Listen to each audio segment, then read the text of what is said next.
14번째 시간입니다. 아브라함의 이야기에서 이삭의 이야기로 넘어가면서 들려주는 영적인 교훈이란 제목으로 함께 말씀의 은혜를 나누기를 원합니다.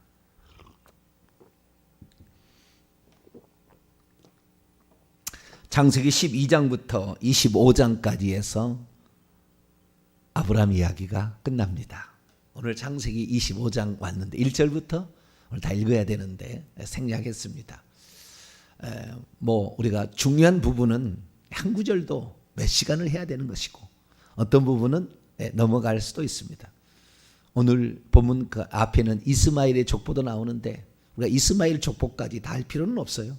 그러나 그것들이 쓰여진 이유들은 있죠. 그건 간단합니다. 그건 영적인 교훈들이 많지 않아요. 그래서 오늘 드디어 아브라함의 이야기가 12장에서 25장까지 끝나고 이삭의 이야기는 21장부터 시작이 됩니다만은 아브라함 이야기예요. 아브라함 이야기. 22장에 가서 이삭이 바쳐지기 때문에 아브라함의 이야기자 또 이삭의 이야기죠.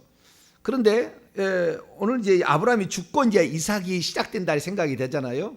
우리가 열왕기 상하를 읽어보게 되면 아버지와 아들이 동시에 왕노를 때가 있어요.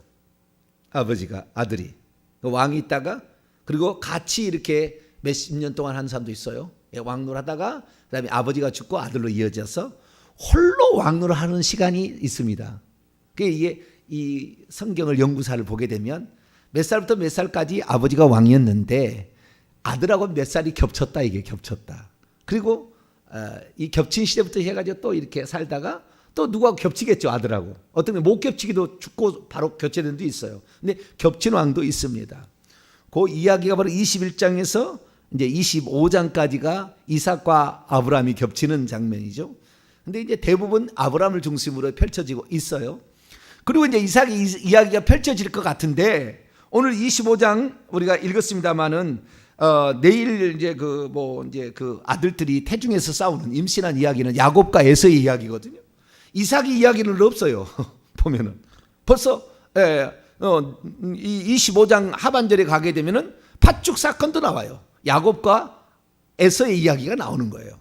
그러니까 이삭의 이야기는 거의 없고 아브라함의 이야기고 이삭의 단독적인 이야기는 창세기 26장밖에 없습니다. 26장. 그랄 왕 아비멜렉에 그 가뭄 들어가지고 또 내려가다가 자기 마누라를 또 누이라고 속였다. 그랄 왕 아비멜렉하고 또 부엘사바에서 언약 체결했다. 그 얘기밖에 27장에 넘어가게 되면 이제는 그 아들들 축복하는 장면. 그래서 헤어져 가지고 28장에 가면은 야곱이 보내져 가지고 베델에서 그 돌베개 베고 자다가 꿈에 사닥다리 본 거. 그러니까 순수한 이삭 이야기만 나오는 것은 창세기 26장 한 장밖에 없습니다. 아주 짧아요. 그럼 왜 이삭의 이야기는 이렇게 짧을까요? 오늘 구약 성경 가운데 가장 희한한 족보가 나와요. 구약 성경 가운데 가장 희한한 족보. 가장 희한한 족보가 뭐냐? 오늘 분명히 족보라고 했거든요. 19절에 아브라함의 아들 이삭의 족보는 이러하니라. 아브라함이 이삭을 낳고 이삭은 누구를 낳고 이렇게 해야 되잖아요. 그죠? 보통 그런 다음에 이삭은 야곱을 낳고 야곱은 유다와 이렇게 나가죠. 유다를 낳고 이런 식으로 그 메시아의 족보는 그렇게 나가게 되는데 여기에 보니까 이삭을 낳고 이삭은 야곱을 낳고가 아니고 이삭은 리브가하고 결혼했다. 그리고 리브가의 그 소속을 밝히고 있어요. 여자가 족보에 올라온 거예요. 구약 성경에 있을 수 없는 이야기예요. 구약 성경에 있을 수 없는 이야기입니다. 여자는 항상 천사의 그 아래 있는 표를 위하여 이름이 흔적 없이 살아. 왜? 여자가 먼저 뱀하고 얘기하다가 인류의 죄가 들어왔기 때문에 이것은 원형적인 예표론적인 사건입니다. 그래서 여자 이름이 등장하지 않는데 리브가가 누구냐? 출신 밧단 아람의 아람 족속 중 부두엘의 딸이요 아람 족속 중 라반의 누이였더라. 사람의 이름과 그 다음에 장소와 사람의 이름이 어디 계열이라는 것이 이름이 딱 나오고 있다고 말이에요. 왜? 리브가의 이름과 그가 태어난 장소와 그 다음에 그가 어떤 족보 가운데 있었는지를 왜 소개를 해주고 있을까요? 중요한 이야기입니다. 그래서 오늘은 이 아브라함에서 이삭으로 넘어가는 이 장면에 하나님의 뜻이 무엇이 있는가? 깊은 뜻들이 있어요. 아주 깊은 뜻들이 있어요. 그래서 그 사실을 한번 살펴보도록 합니다. 21장 1절에서 11절까지는 아브라함의 죽음을 기록하고 있습니다. 5절 보니까 아브라함이 이삭에게 자기의 모든 소유를 다 주고 서자들에게도 나눠줬다. 그런데 7절에 아브라함의 향년이 175세였다. 이렇게 말하고 있습니다. 아브라함의 죽음을 말하고 있습니다. 아무리 위대한 아브라함이었다 할지라도 자기에게 주어진 하나님의 뜻이 완성이 되면 죽는 것입니다. 하나님께서 그에게 부여한 사명이 끝나면 죽는 것이에요. 그리고 또다시 하나님이 기뻐하시는 사람에 의해서 하나님의 역사는 써가는 것이고, 그 하나님의 기뻐하시는 그 사람의 역사, 그것도 그가 또 하는 낙임이에요. 그가 하는 낙임인데 그가 하기 나름대로 또 하나님의 역사가 쓰여지는 역사가 있어요. 이제 장차 우리가 천국에 이제 들어가게 될 거예요. 어떤 얘기는 제가 이제 하는 얘기 가운데는 성경책에 안 나오는 얘기, 천국에 직접 가서 보고 온 얘기를 제가 좀 할 거예요. 그러면은 그 얘기는 참고로 들으시면 됩니다. 성경은 아니니까. 그러나 성경을 확증해지는 얘기니까 그 얘기를 통하여 소망을 더욱 가지시면 돼요. 천국에 가면은 그 24장로가 있습니다. 24장로가. 요한계시록을 처음부터 끝까지 다 읽어보면 24장로가 처음 등장합니다. 구약의 어떤 사람도 24보좌를 본 일이 없어요. 오직 불타는 보좌 하나. 에스겔 읽어보더라도 불타는 보좌. 에스겔이 가장 확실히 본 사람의 구약의 그 보좌를 본 사람인데 1장이나 10장 또 여러 장에 걸쳐서 그 얘기를 쓰고 있는데요. 그 천국의 보좌는 이글이글 불타는, 그 다음에 그 생물이라고 해요. 네 생물이라고 나오죠. 요한계시록에. 그 네 생물의 그 모습이 이렇게 나와요. 그런데 구약에는 24보좌가 없어요. 근데 요한계시록 보면은 나도 이긴 자가 되어서 아버지의 보좌에 앉는 것처럼 너희들도 나의 보좌에 앉아서 이스라엘 12지파를 재판할 수 있도록 하겠다 했는데, 그 보좌에 앉은 것이 하나님이 그 하나님 보좌에 인간을 앉히지 않아요. 24보좌를 나눠서 통치하는 자로 만들어 놨어요. 그래서 왼쪽에 12개 보좌, 오른쪽에 12개 보좌가 있어요. 예배 드릴 때 이렇게 비스듬하게 있습니다. 비스듬하게. 뒤에서부터 이렇게, 완전 뒤는 아니고요. 비스듬하게 이렇게 24보좌가 있어요. 앞에는 열려 있어요. 24보좌 이렇게 앉아 있어 가지고. 그런데 그 24보좌에 누가 앉아 있느냐? 안 나와 있어요. 24장로다. 천사 아니에요. 24장로다 이렇게 나와 있어요. 그런데 그 24장로가 열둘이에요. 그러니까 이제 그 보편적으로 상징적인 의미로 구약의 12지파, 신약의 12사도, 그것이 24장로가 되었고, 그 다음에 거기다 천을 곱하면은 14만 4천 명이 되는 거죠. 네. 그래서 이 24장로의 천을 곱하는 것이 아니라 이 12 곱하기 12는 144예요. 곱하기 했을 때 12 곱하기 12는 144에서 14만 4천 명이 되는 것이고, 14만 4천 명의 대표가 24장로입니다. 12명. 그 12명은 뭐냐? 구약에서 그 24보좌에 들어갈 사람 중에 12명이 있고, 구약 성도 중에 신약 성도 중에 12개 있는 거예요. 여기에 아브라함, 이삭, 야곱, 요셉이 24보좌에 앉아 있습니다. 같이 보시면 나중에 아브라함이 앉아 있어요. 근데 아브라함 앉아 있는 게 아니라 이삭도 앉아 있어요. 거기에. 그러니까 이삭의 이야기는 그렇게 많이 나온 것 같지는 않아요. 성경에 보면은 막간극처럼 이렇게 슬쩍 지나가는 것 같아요. 슬쩍 지나간 것 같은데, 이삭도 나중에 천국에 가면은 순종의 대표자로서 우리가 앉아 있습니다. 순종, 이 땅의 순종의 대표자로서 딱 앉아 있어요. 그런데 그 이삭이 앉아 있는데, 그 이삭의 삶을 보면은 짧게 표현되어 있지만 이삭의 삶은 굵은 삶이에요. 굵은 삶. 그러니까 22장에 자기의 목숨을 자발적으로 내놓았어요. 자발적으로 내놨어요.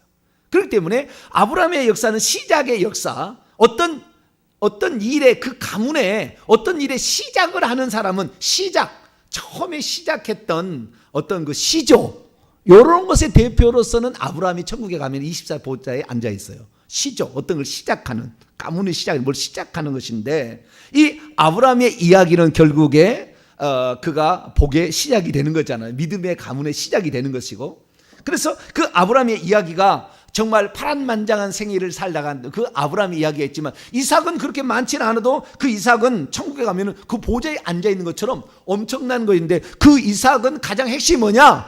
그 자신을 번제물로 드린 거예요.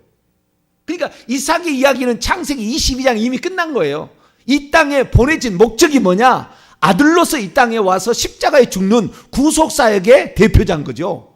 예수님을 대표하는 거예요. 그래서 그 예수 그리스도께서 이루신 일은 십자가의 죽음과 부활로 끝나는 거예요. 그리고 그 다음에 뭐냐? 보혜사 성령을 보내주는 거죠. 보혜사 성령이 바로 야곱의 생애입니다. 그렇기 때문에 바로 이삭은 이미 22장에 아브라함과 아버지가 아들이고 아버지가 아들로 온다고 했잖아요. 아들이 곧 아버지예요. 천국 가면은 보좌에 예수님이 앉아 계시니까. 그러니까 이건 같이 겹쳐지는 거예요. 그래서 아브라함에게 많은 이야기를 통해서 이렇게 써 있지만, 이삭은 짧고 굵지만 그 사명을 완수한 거예요. 그 사명을 완수한 거예요. 그 사명을 이미 창세기 2장에서 완수했기 때문에 그렇게 큰 풍파가 없이 이렇게 흘러가고 있으나, 그 이삭의 짧은 이야기지만 이미 그의 사명이 완수되었다. 그러니까 우리가 이 땅에 살아가는데 모든 사람들을 하나님이 다 이렇게 사명을 줘서 보내지는 않은 것 같아요. 그 중에 몇몇 사람들은 사명을 주어 보냅니다. 그 사명을 완수하면 그의 생애는 끝나고 다음 시대를 연결해 줘야 되는 거죠. 그래서 우리가 볼 때는 이삭의 생애의 기록이 짧게 느껴지지만, 그가 이 땅에서 이루어야 될 사명은 굵게 확실하게 처리를 했기 때문에 이삭의 생애는 그 뒤로 축복의 생애만 남아있고 그 얘기가 많이 쓰이지 않는다라는 겁니다. 그래서 아브라함의 죽음, 아무리 위대한 사람이라 할지라도 그의 사명이 끝나면 죽는 거예요. 더 이상 있을 이유가 없는 거예요. 그러니까 죽는 거예요. 네. 그래서 이 동탄명성교회 문을 닫는 날, 이 사명을 끝났다 생각하시고 우리는 부지런히 가시게 되면 천국에 엄청난 상급이 있을 겁니다. 네. 이 사명을 해서 우리가 끝까지 가기를 바라고, 또 다른 사명자가 일어나서 그 뒤를 바톤을 이어갈 거예요. 네. 저는 틀림없이 그래 봅니다. 우리 시대에 올 것이라 거의 확실하지만, 그러나 그래도 만약에 주님이 연기한다면 사도 바울도 그 시대에 온다고 그랬는데, 근데 뭐 안 왔잖아요. 모르는 일이에요. 네. 그날과 그때는 아무도 모르니까. 우리 시대에 오겠지만 그날 모르니까. 모른다 한다면은 이 다음 주자를 또 이어갈 거예요. 대한민국에서 이 모든 신론, 구원론, 성령론, 종말론, 이런 모든 분야에서 완벽하게 길을 가는 사람이 거의 없어요. 내가 보면 비성경적이에요. 틀려요. 왜 동탄명성교회라는 이것을 이 땅에 세우셨겠어요? 그 사명이 있는 거예요. 그 사명이 아직 한참 남았습니다. 그러니까 여러분 부지런히 따라오시고 부지런히 기도 많이 하시고 이 사역 위해서 함께 하시면 천국에서 계급이 올라갈 거예요. 그리고 보좌 가까이 가게 될 거니까 더 열심히 사역할 수 있게 되길 바랍니다. 그래서 우리는 이삭의 이야기는 순수하게는 26장분이고 25장, 26, 27장이지만 이 세 장밖에 안 나오지만, 25장도 하반절밖에 안 나오지만, 그 이야기도 야곱의 이야기로 나오지만 이삭은 그의 사명을 완수했기 때문에 아주 중요하다. 그래서 그의 분수령은 모리아산에서 골고다에서 자신의 몸을 완전히 제물로 바침으로 굵직한 하나님의 뜻을 온전히 이루었다. 그렇기 때문에 다음 세대를 연결해 주는 일이 더 바쁜 거예요. 그래서 야곱을, 성령의 사람 야곱을 이제 이렇게 들춰내는 일로 벌써 시작이 된다. 그 사실을 넘어가면 되겠습니다. 자, 그 다음에 이삭. 왜 이삭의 아내 리브가, 왜 리브가를 이삭의 족보에 왜 이삭의 마누라 이름을 집어넣고, 어디 출신이고, 그 집이 어디 출신이고, 그 다음에 누구의 딸로, 부두엘의 딸로 라반의 누이까지, 이렇게 자기의 형제, 그 다음에 자기 아버지 이름까지 이렇게 어느 족속에 어느 지파죠. 그러니까 이렇게 말하면 어느 족속의 그 사람이라고 소개를 해주고 있나 이거예요. 여러분 이거 아셔야 돼요. 창세기 그냥 얘기가 아니에요. 창세기는 이 창세기를 풀려면 요한계시록까지 다 뚫고 있어야 돼요. 그래야 이 창세기가 보이는 거예요, 제대로. 그러니까 이 창세기는 일종의 씨앗이라고 제가 말씀을 드렸어요. 씨앗 속에는 그 꽃이 어떤 꽃인지 유전인자가 다 들어 있습니다. 이것이 나팔꽃인지, 이것이 백합꽃인지, 이것이 달리안지, 이 씨앗에는 다 들어 있어요. 나중에 그것이 싹이 트게 되면 꽃이 다 다르게 나오는 거예요. 그런데 겉에 볼 때는 비슷비슷해서 이것이 뭔지 잘 모를 것 같지. 그런데 이것을 뜯어놓고 이것을 펼쳐버리면 이것이 딱 나오는 거죠. 그러니까 지금 우리가 이삭이라는 것이 생애가 예수님께서 나는 아브라함의 하나님이요 이삭의 하나님이요 야곱의 하나님이라는 것을 들어보지 못했느냐라는 말씀을 통하여 성부 성자 성령이 삼위일체 하나님께서 펼쳐시는 이 구원 경륜의 역사를 우리는 구약 성경을 통해서 알아야 되는 거예요. 구약의 이야기로만 이삭이 바쳐진 이야기로만 끝나는 아이고 바칠 수 없는데 그렇게 바쳤으니까 여러분 바칠 수 없는 거 좀 바치세요 이 얘기가 아니라고.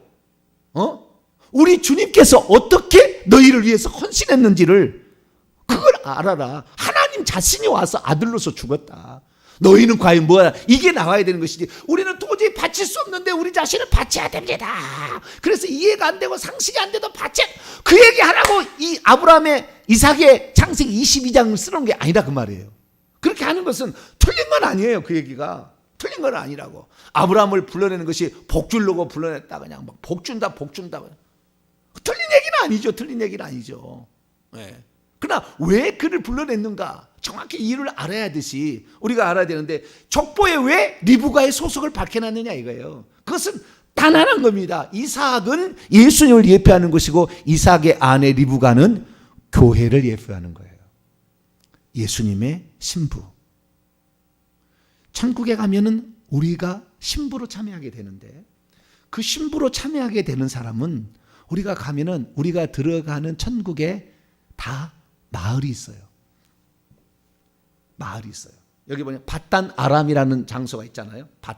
밧담이라면 고원이란 뜻입니다. 고원, 아람의 고원, 높은 지대에 있어요. 고원, 밧단 아람. 네, 그래서 밧단 아람이라는 지역에 그 다음에 아람 족속에 부두엘의 딸이요 라반의 누이라고 나오잖아요. 천국에 가면은 우리가 살 땅이 있는데 땅에 24로 땅이 나눠져 있어요. 24 반차처럼 땅이 나눠져 있는데 그 족장의 대표가 아브라함이다. 그러면 아브라함 동네에 살 사람도 있고 이삭 동네에 살 사람도 있고 네, 이렇게 있어요. 다 이렇게 다윗 동네에 살 사람도 다윗도 24 반차 24 장로예요. 예. 주님을 진정 사랑한 사람. 예. 나는 다윗만 생각하면 눈물이 나려고 그래. 예. 진정 주님을 사랑한 사람. 예. 내 마음에 합한 사람이다. 그 말을 들었어요. 우리는 여러분 그렇게 살기를 축원합니다. 나중에 다윈 이야기 또 이렇게 하게 되면은 엄청난 또 우리가 많은 은혜를 받게 될 텐데, 예. 어쨌든 그 반차의 대표자가 있어요. 12지파 아니에요. 12사도가 보좌에 앉아 있는 게 아니라고 24보좌에. 아니에요. 그거 아니에요. 천국에는 그 어떤 구원의 어떤 그 대표. 그래서 예수님 그랬잖아요. 그 세베대 아들들의 어미가 와가지고 주님, 천국에서 좌우의 보좌에 앉게 된 24보좌에 가장 가까이 내 아들들 앉혀달라고 요청했더니 거기는 내가 줄 것이 아니라 누구를 위하여 예비하셨든지 아버지가 누구를 위하여 예비하셨든지 그들이 차지할 것이다 라고 얘기하므로 그 자리는 내가 줄 게 아니고 어떻게 살았냐에 따라서 결정이 되는 것이다 라고 분명히 얘기하셨잖아요. 그렇지. 천국 가면은 우리 동네가 있어요. 내가 들어갈 동네가 있는 거예요. 나는 아브라함의 동네, 이삭의 동네, 뭐 야곱의 동네, 그 다음에 다윗의 동네 이런 동네들이 있어요. 그 대표자죠. 거기에 있는 거예요. 근데 이삭의 동네 이랬듯이 천국에 가면은 우리가 살아야 될 그 동네가 있는데 그 동네는 영락없이 자기가 어떻게 살아갔느냐에 따라서 확인이 되는 동네에 가요. 그러니까 아브라함의 동네 갔다. 그러면은 그 집안에 한 사람도 예수를 안 믿었는데 우리나라에 처음으로 복음이 들어왔는데 그 집안에 한 사람도 안 믿었어. 근데 선교사를 따라서 그 집안에 처음으로 예수를 믿어가지고 그 핍박과 환난을 견뎌내면서 오직 지조 있는 믿음으로 끝까지 주님을 믿고 가면은 아브라함 동네에 들어갈 확률이 있어요. 천국에 가면은. 어떤 사람은 자기가 그냥 주의 말씀에 온전히 순종해서 자기를 헌신하고 바친다. 그럼 이삭 동네에 들어갈 수 있어요. 이러듯이 그 동네 이름이 있고, 그 다음에 그 동네에 누구의 족속 이렇게 해가지고 그 이름이 다 이렇게 있습니다. 그래서 천국에 가면은 그 사람의 이름이 다 문패에 다 있습니다. 똑같이. 천국에는 윗집이 없어요. 내 집뿐입니다. 천국에는 윗집이 없어요. 내 집뿐이라. 여기는 아파트는 윗집이 있잖아요. 예. 똑같은 땅은 같이 쓰는데 대지는 같은데 집이 두 집 있잖아요. 그죠? 이게 아파트는 많잖아요. 그래서 나중에 땅을 지분을 이렇게 갈라간다 그러잖아요. 근데 천국 그러지 않아요. 그 대지는 내 것이고요. 그 건평에다가 그 집도 내 집이고 그 위에도 내 집이고, 어떤 것은 집이 더 화려하고 더 높기도 하고 작기도 할 뿐이지 그 위에 다른 집은 없습니다. 그래서 우리 집이 있는데 다 집집마다 이렇게 그 울타리도 있고 그 문패가 다 있어요. 저의 이름도 있더라고요. 가보니까 있습니다. 그 이름이 다 기억되어 있어요. 우리가 그때 가서 천국에 가시면 정병진 목사 하는 얘기가 그냥 얘기 아니었구나. 이렇게 그 집안의 가구들, 그 집안에 들어가야 될 많은 인테리어를 우리가 이렇게 기도 한번 할 때, 예배 한번 할 때, 이 사역을 위해서, 주의 나라와 복음을 위해서 한번 이렇게 할 때, 그때마다 다 이렇게 보고천사가 보고를 해요. 오늘 이 사역을 위해서 그가 눈물로 기도했습니다. 그 집의 가문의 죄를 회개하는 눈물을 흘렸습니다. 보고천사가 올리게 되면 기록천사가 그걸 받아가지고 기록을, 이 행위책에 기록을 하면은 이제 집 짓는 천사가 있어요. 집 짓는 천사, 건축 천사가 있는데 건축 천사에게 맡기면 그 건축 천사가 집을 짓습니다. 그대로. 지금 짓고 있어요. 그러니까 우리가 이건 뭐 어쩌면은 뭐 이런 이야기가 다 있나 그런데 가보시면 알아요. 그래서 나는 어디에 들어갈 것인가? 나는 어디에 들어갈 것인가? 다 하나님께서 이 땅인데, 근데 그 지파의 어떤 대표자들은 다 사명이 있어 이 땅에 보내져 가지고 그 일을 하는 것 같아요. 그래서 그 일을 하게 되는데, 그래서 요게 리브가라는 것은 교회를 예표하기 때문에 우리 교회는 어떻게 살았느냐에 따라서 우리가 살 동네가 정해지고 우리의 이름이 어느 족속, 어느 지파, 어느 사람이었다는 것이 다 기록에 천국에 가면 있다. 그래서 이 교회이기 때문에 그 교회의 영광스러운 그 이름 속에 우리가 들어갈 수 있도록 오늘도 우리가 부지런히 달려가도록 하기 위해서 일부러 이것을 기록을 해놓은 거예요. 그래서 저와 여러분이 저뿐만 아니라 여러분의 이름도 다 있기를 바라고, 거기에 정말 우리가 날마다 짓는 집이 날마다 천사가 의해서 기쁨으로 지어질 수 있도록 순종하시고 기도하시고 헌신하는 복된 성도가 되길 바랍니다. 그래서 이 리브가의 이 족보의 여자의 이야기가 이렇게 기록되어 있다라는 것입니다. 그런데 이제 21절을 보게 되면 이삭이 그의 아내가 임신하지 못함으로 그를 위하여, 여기 그를이라는 말이 없어요. 원문에는 그를이라는 말은 없어요. 위하여라는 말 전치사만 나와요. 그래서 어떤 성경을 보면 그녀를 위하여 이렇게 한 데도 있고, 또는 그를 위하여, 남성 명사인지 여성 명사인지 이렇게 번역 따라 다릅니다. 그래서 누구를 위하여, 뭐 그를 위하여 그러면은 날 자식을 위하여 그러겠죠. 아들 뭐 그러겠죠. 그녀를 위하여 하면은 리브가를 위하여일 텐데, 아무래도 아직까지 태어난 자식 아니니까 저는 그녀를 위하여라고 저는 번역을 했으면 좋겠다라는 입장인데요. 이삭이 그의 아내가 임신하지 못함으로 이삭이 그녀를 위하여 여호와께 간구했습니다. 그때에 여호와께서 그의 간구를 들으셨으므로 그의 아내 리브가가 임신하였어요. 자, 20절 보면 이삭은 40세의 리브가를 맞이했어요. 그리고 언제에 이 두 아들을 낳느냐? 60세에 낳습니다. 그러니까 결혼 후 20년에 후 지나가지고 야곱과 에서를 낳습니다. 그러면 왜 이삭은 20년 동안 자식을 못 낳았을까요? 아브라함이 자식을 못 낳게 된 것은 분명히 저주였습니다. 왜냐하면 그의 아버지, 할아버지가 우상 숭배하고 살았던 것이 거의 확실시 됩니다.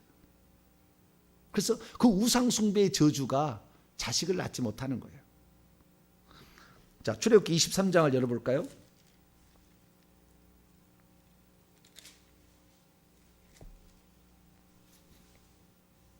출애굽기 23장 24절로 26절까지.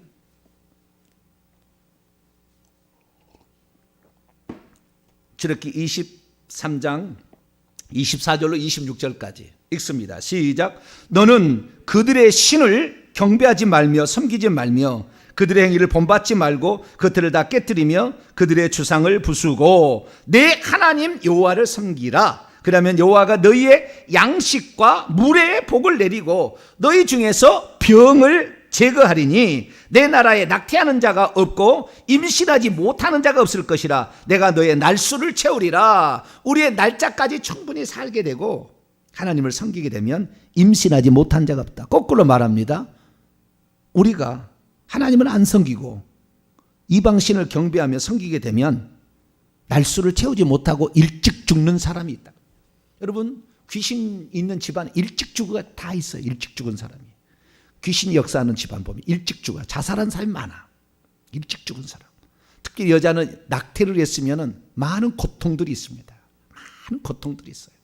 그 자식들 중에도 많은 고통들이 있어요. 다 진실로 회개하셔야 돼요. 생명을 해야 이제 살인죄를 진 거니까 회개를 해야 되는데 이 날수를 못 채워서 죽은 사람이 있고요. 임신하지 못하는 자가 없다. 이건 뭡니까? 이것이 보니까 이 저주를 받게 임신을 못. 아브라함이 그 임신을 못하게 된 것은 그때는 저주였어요. 근데 임신하지 못하는 게 전부 저주는 아니에요. 왜? 이삭을 보니까. 이삭은 아브라함 때 회개를 다 한 거예요. 할례 언약을 통해서 회개를 다 한 겁니다. 그러니까 이제는 열려져야 되는 거예요, 이삭이. 그런데 20년 동안 자녀를 못 낳았다는 거예요. 그러면 왜 20년이 필요했냐 이거예요. 간단합니다. 다시 21절. 창세기 25장 21절 읽습니다. 시작. 이삭이 그의 아내가 임신하지 못함으로 그녀를 위하여 여호와께 간구하며 여호와께서 그의 간구를 들으셨으므로 그의 아내 리브가가 임신하였더니. 여기에 뭐냐면요, 이 답이 여기에 있어요. 여기 답이 뭐가 있냐면은 그냥 자식을 낳았다고 한다면 그냥 자연으로 이렇게 해서 자식이 낳았다고 생각이 될 텐데 자식이 안 낳아지니까, 안 태어나니 임신이 안 되니까 하나님께 기도했더니 자식이 나왔다는 것은, 이것은 기도해서 자식을 낳았다는 것이 분명하게 만들려고 하는 거예요. 하나님이 네 능력으로 되는 게 아니고, 너의 삶이 네가 생각 계획한 게 아니고, 네가 나에게 간구함으로 전능자 내가 너에게 역사해서 사람도 생긴다라는 것을 하나님이 알려주기 위한 것이지, 저주는 아브라함이 끝났다니까요. 예, 그 귀신을 내가 회개해서 귀신을 회개해가지고 귀신이 끊어지면 내 자식에도 끈이 끊어져요. 그래서 저주가 안 가는 거예요. 형통한 삶이에요. 근데 이삭이는 왜 그랬느냐? 그 이삭에 하나님께 간구함으로 결국에 꽃이 피는 거예요. 꽃은 야곱이잖아요. 성부, 성자, 성령이 성령 시대, 교회 세대를 위해서 성부, 성자가 있었잖아요. 교회 시대를 위해서. 그리고 마찬가지로 성령의 사람이 태어나기 위해서는 기도가 필요해요. 기도가 필요해요.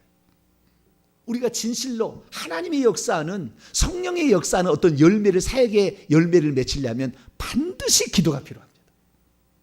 그래서 여기에서 이건 저주가 아니라 기도가 필요하다. 내가 너에게 역사한다는 걸 너는 알아야 한다.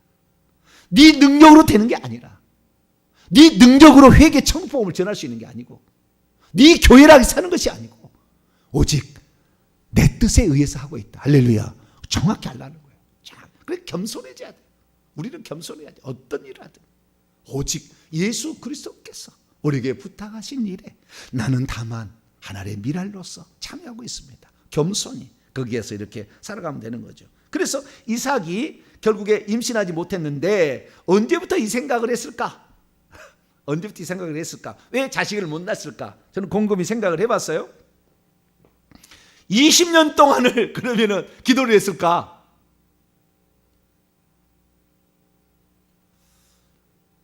모르죠. 언제부터 했는지는 몰라요. 근데 언젠가는 인식할 때가 있을 거 아니에요. 이제는 자식을 낳아야 되는데, 자식이 태어나야 되는데 왜 임신이 안 되지? 라고 생각할 때가 있었을 것 같아요. 근데 뭐 여기서는 성경에 안 나왔으니까 나중에 천국에 가서 이삭한테 물어봐야 돼요. 가가지고 왜 그랬는지 물어봐야 되는데, 이건 제 생각입니다. 제 생각이에요. 아마 결혼 후 10년은 그냥 지나갔을 것 같고 한 10년은 기도했으리라고 추측이 돼요. 더 많이 하면 20년도 가능합니다. 20년도 가능한데 10년은 기도하지 않았을까? 왜냐하면 히브리어 원문을 들어가 보면은 연속형으로 나와요. 그래서 그 기도한 것이 단번에 한 번에 끝난 게 아니에요. 어느 날 20년 동안 자식이 없었는데 하나님 자식 주세요. 어느 날 딱 있는데 그날 왔다는 것이 아니에요. 히브리어 원문을 읽어보게 되면 계속 기도해 왔어요. 얼마나 기도해 왔는지는 나오지 않아요. 그런데 여러분, 예수 그리스도께서 죽고 40일 동안 이 땅에 계셨는데 40일이 지난 다음에 승천하시면서 너희들이 성령 오기를 기도하라 라고 했더니 열흘 동안, 사도행전 1장 읽어보면 열흘 동안 온전히 오로지 기도에 힘썼더니 성령이 내려왔다, 그런 말이 나와요. 그러니까 성령의 오심도 예수님께서 분명히 요한복음 13, 14, 15, 16, 17장에, 특히 14, 15, 16장에 보혜사 성령을 약속했으나 너희들이 기도해야 오는 것이지, 기도 안 해서는 약속은 돼 있어도 안 온다, 그 말이에요. 그러니까 우리가 축복을 받기 위해서는 이미 약속된 게 있고 어떤 거 예언적으로 보여준 거 있다 할지라도 그것이 네 것이 안 될 수 있어요. 기도해야 된다. 철저한 기도가 필요합니다. 우리의 기도가 없으면 우리 동탄명성교회도 회계청포연구소도 기도의 분량을 채워야 돼요. 이걸 채워야 돼요. 우리 가문을 세우는 것도 기도의 분량을 채워야 되는 거예요. 그 채워야 하나님께서 기도가, 너의 간구가 내가 다 알고 있다. 얼마나 올라왔는지 다 알고 있다. 이제 때가 되었다라고 이렇게 자식을 준다라는 것을 알 수가 있어요. 근데 기도를 얼마나 열심히 했든지 쌍둥이가 임신이 됐네. 할렐루야. 아이고. 한 번에 응답돼도 뻥튀기로 말이죠. 주시더라고 보니까. 그래서 우리가 늦게 난다고 해서 섭섭할 거 아니에요. 하나님의 때 될 때까지 오늘도 열심히 기도의 분량을 채워나가시는 자, 여러분 되시길 바랍니다. 거룩하신 하나님 감사합니다. 오늘도 주의 말씀을 듣습니다. 하나님의 말씀 속에 감추인 비밀한 것들을 깨닫습니다. 우리의 어리석음을 용서하시고 그리스도의 신부들은 천국에 가면 자기가 살 그 땅이 있고 지파 같은 것이 있고 족속이 있고 내 이름도 거기에 들어갈 수 있도록 부르짖이 오늘도 달려가는 저희들 되게 해 주옵소서. 우리 주 예수 그리스도의 이름으로 기도하옵나이다.